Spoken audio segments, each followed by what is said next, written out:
ప్రభుత్వం తీసుకువచ్చిన వక్ఫ్ బిల్లు సవరణ చట్టం రాజ్యాంగ విరుద్ధమని తక్షణమే వక్ఫ్ చట్టాన్ని రద్దు చేయాలంటూ మహబూబాబాద్ జిల్లా కేంద్రంలో ముస్లిం ఐక్య వేదిక ఆధ్వర్యంలో నల్ల జెండాలు, జాతీయ జెండాలు, ప్లకార్డులు ప్రదర్శిస్తూ భారీ ర్యాలీ నిర్వహించారు.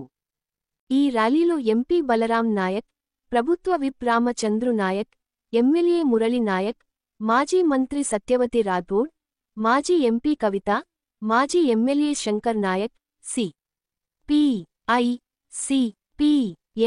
పలు సంఘాలు, ముస్లిం మత పెద్దలు, ముస్లిం శ్రేణులు భారీ సంఖ్యలో పాల్గొని మద్దతు తెలిపారు.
మన్నించండి, ఇంకేమైనా పేరు చెప్పకపోతే దయచేసినండి.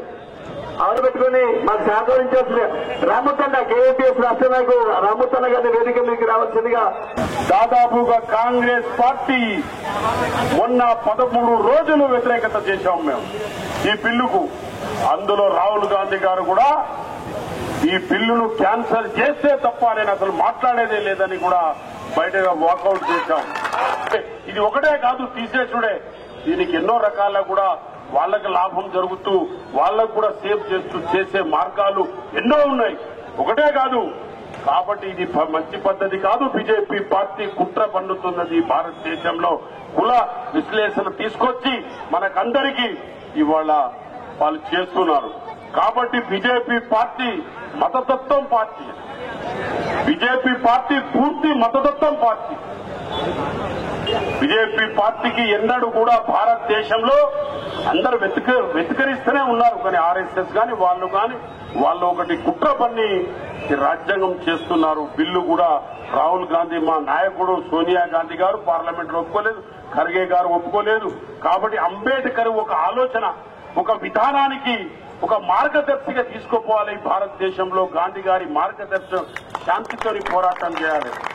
బీజేపీ ప్రభుత్వం గత 10 సంవత్సరాల్లో కేవలం 10 సంవత్సరాల్లోనే మరి రైతు వ్యతిరేక చట్టాలు, క్రిస్టియన్ వ్యతిరేక చట్టాలు, ముస్లిం మైనారిటీ సోదరుల వ్యతిరేక చట్టాలు ఎన్నో తెచ్చినాయి. రైతు చట్టాల కోసం, నల్ల చట్టాల కోసం వ్యతిరేకంగా రైతులు ఏ విధంగా అయితే కదం తొక్కిరో ఆ విధంగా మనం భవిష్యత్తులో కదం తొక్కితే తప్ప మోడీని, అమిత్ షాని మరి కొట్టలేమని చెప్పేసి మీ అందరికీ తెలియజేస్తూ, ఇక్కడ ఉన్నటువంటి ఆస్తిని కాజేద్దామని చెప్పి బీజేపీ ప్రభుత్వం ఆలోచిస్తా ఉంది. ఆస్తులు ఉన్నటువంటి వక్ఫ్ బోర్డుని ఎలా వదిలేది, దాన్ని కూడా కొన్ని సవరణలు చేసి దాన్ని ప్రభుత్వం కైవసం చేసుకోవాలని ఒక పీడ ఆలోచన బీజేపీ ప్రభుత్వానికి వచ్చింది.